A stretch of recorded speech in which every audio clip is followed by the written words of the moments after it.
We are going to be reading Rosie Revere Engineer with the theme Embracing Challenges.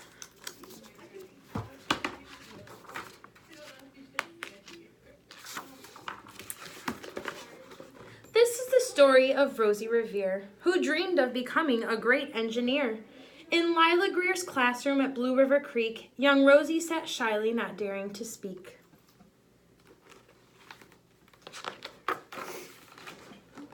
But when no one saw her, she peeked in the trash for treasures to add to her engineer's stash.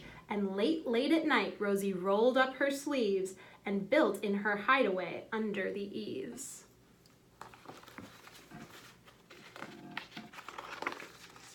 Alone in her attic, the moon high above, dear Rosie made gadgets and gizmos she loved. And when she grew sleepy, she hid her machines far under the bed where they'd never be seen. When Rosie was young, she had not been so shy. She worked with her hair swooping over one eye and made fine inventions for uncles and aunts, a hot dog dispenser, and helium pants. The uncle she loved most was zookeeper Fred. She made him a hat to keep snakes off his head. From parts of a fan and some cheddar cheese spray, which everyone knows keeps the pythons away. And when it was finished, young Rosie was proud. But Fred slapped his knee and he chuckled out loud. He laughed till he wheezed and his eyes filled with tears. All to the horror of Rosie Revere, who stood there embarrassed, perplexed, and dismayed. She looked at the cheese hat and then looked away. "I love it," hooted Fred. "Oh, truly I do." But Rosie Revere knew that could not be true. She stuck the cheese hat on the back of her shelf, and after that day, kept her dreams to herself. And that's how it went until one autumn day, her oldest relation showed up for a stay. Her great-great-aunt Rose was a true dynamo who'd worked building airplanes a long time ago. She told Rosie tales of the things she had done and goals she had checked off her list one by one. She gave a sad smile as she looked to the sky. "The only thrill left on my list is to fly. But time never lingers as long as it seems. I'll chalk that one up to an old lady's dreams." That night, as Rosie lay wide-eyed in bed, a daring idea crept into her head. Could she build a gizmo to help her aunt fly? She looked at the cheese hat and said, "No, not I." But questions are tricky and some hold on tight, and this one kept Rosie awake through the night.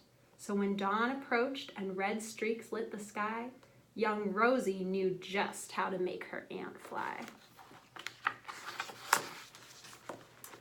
She worked and she worked till the day was half gone, then hauled her cheese copter out onto the lawn to give her invention a test just to see the ridiculous flop it might turn out to be.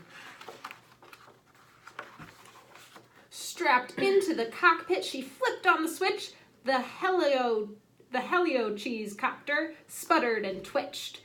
It floated a moment and whirled round and round, then froze for a heartbeat and crashed to the ground. Then Rosie heard laughter and turned around to see the old woman laughing and slapping her knee. She laughed till she wheezed and her eye filled with tears, all to the horror of Rosie Revere, who thought, "Oh no, never, not ever again will I try to build something to sputter or spin, or build with a lever, a switch, or a gear, and never will I be a great engineer." She turned around to leave, but then Great-Great-Aunt Rose grabbed a hold of young Rosie and pulled her in close, and hugged her and kissed her and started to cry. "You did it! Hooray! It's a perfect first try. This great flop is over. It's time for the next." Young Rosie was baffled, embarrassed, perplexed. "I failed," said dear Rosie. "It's just made of trash. Didn't you see it? The cheese copter crashed." "Yes," said her great aunt. "It crashed, that is true. But first, it did just what it needed to do. Before it crashed, Rosie, before that, it flew. Your brilliant first flop was a raging success. Come on, let's get busy and on to the next. She handed a notebook to Rosie Revere, who smiled at her aunt as it all became clear. Life might have its failures, but this was not it. The only true failure can come if you quit. They worked till the sun sneaked away to its bed. Aunt Rose tied her headscarf around Rosie's head and sent her to sleep with a smile ear to ear to dream the bold dreams of a great engineer. At Blue River Creek, all the kids in grade 2 build gizmos and gadgets and doohickeys too.